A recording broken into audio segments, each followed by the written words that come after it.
When conducting a wedding rehearsal, there's a few things to keep in mind. And the first one is a lot of these people are meeting for the first time. So make sure you do introductions of everyone when you first get there. Make sure that all the groomsmen and all the bridesmaids know who each other are and who's walking down the aisle with each other, so they feel comfortable with each other instead of feeling like they're with a stiff board on their arm that they don't know.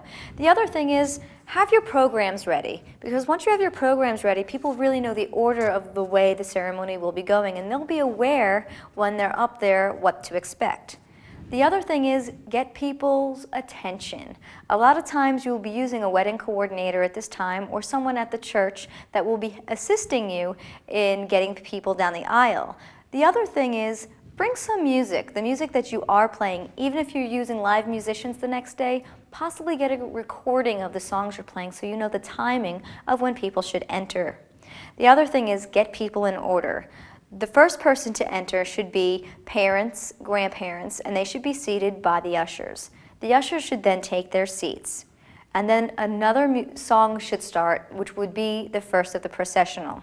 This is when the groom and the best man and all the groomsmen should enter from another side to the front, and this is when your minister will also enter. In a Catholic religion, though, the minister will actually do his own processional down the aisle. Just make sure whatever religion you're using, you know what the proper etiquette is for making your way down the aisle. Then get everybody in place in a line who's walking down the aisle. First, it's usually your bridesmaids. Put them in order of height is also a nice thing to do. Then you will have your maid or matron of honor, followed by junior bridesmaids or flower girl and your ring bearer. The music will yet change again, and then the bride and her escort will make their way down the aisle. Make sure that everybody knows where they're supposed to be standing, because sometimes the bride is not given away until middle of ceremony. So make sure the father or the escort knows to stay standing with the bride in the middle of the bride and the groom.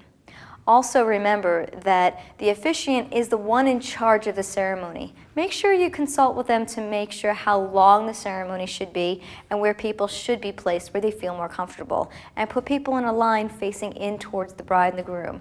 And make sure there's enough room as well. On the way out in the recessional, get everybody paired up with best man and maid or matron of honor to exit after the bride and groom. So the bride and groom go first.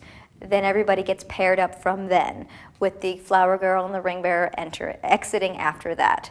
Just make sure everybody knows who each other is and they feel comfortable, so the wedding day, nobody has any questions.